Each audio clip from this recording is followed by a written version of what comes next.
33 ದಿನಗಳ ಕಠಿಣ ಮೌನ ನಿರಾಹಾರ ಅನುಷ್ಠಾನ ಸಂಪನ್ನ. ಲೋಕ ಕಲ್ಯಾಣಾರ್ಥವಾಗಿ ಶ್ರೀ ರಾಚೋಟೇಶ್ವರ ಮಹಾಸ್ವಾಮಿಗಳ ಸಂಕಲ್ಪ ಸಿದ್ಧಿ.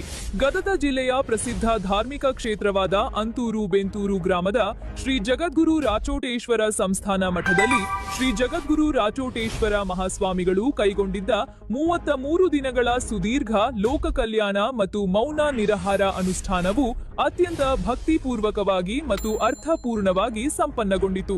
ಲೋಕ ಕಲ್ಯಾಣವೇ ಮೂಲ ಉದ್ದೇಶ.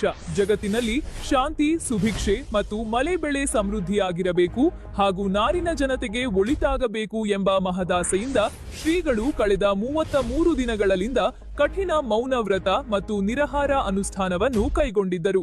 ಯಾವುದೇ ಲೌಕಿಕ ಸುಖ ಭೋಗಗಳನ್ನು ತ್ಯಜಿಸಿ ಕೇವಲ ಭಕ್ತಿಯಲ್ಲಿ ಮಗ್ನರಾಗಿದ್ದ ಶ್ರೀಗಳ ಈ ತಪಸ್ಸಿನ ಶಕ್ತಿಯು ಭಕ್ತರಲ್ಲಿ ಭಕ್ತಿ ಭಾವವನ್ನು ಇಮ್ಮಡಿಗೊಳಿಸಿತ್ತು. ಸಮಾರೋಪದ ಸಡಗರ 33ನೇ ದಿನದಂದು ಅನುಷ್ಠಾನವು ಮುಕ್ತಾಯಗೊಳ್ಳುತ್ತಿದ್ದಂತೆ ಭಕ್ತ ಸಮೂಹವು ಹರ್ಷೋದ್ಗಾರದೊಂದಿಗೆ ಶ್ರೀಗಳನ್ನು ಬರಮಾಡಿಕೊಂಡಿತ್ತು.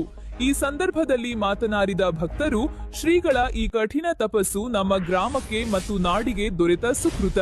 ಅವರ ಸಂಕಲ್ಪದಿಂದ ಸಮಾಜದಲ್ಲಿ ಸದ್ವಿಚಾರಗಳು ಮೂಡಿಬರಲಿ ಎಂದು ಪ್ರಾರ್ಥಿಸಿದರು.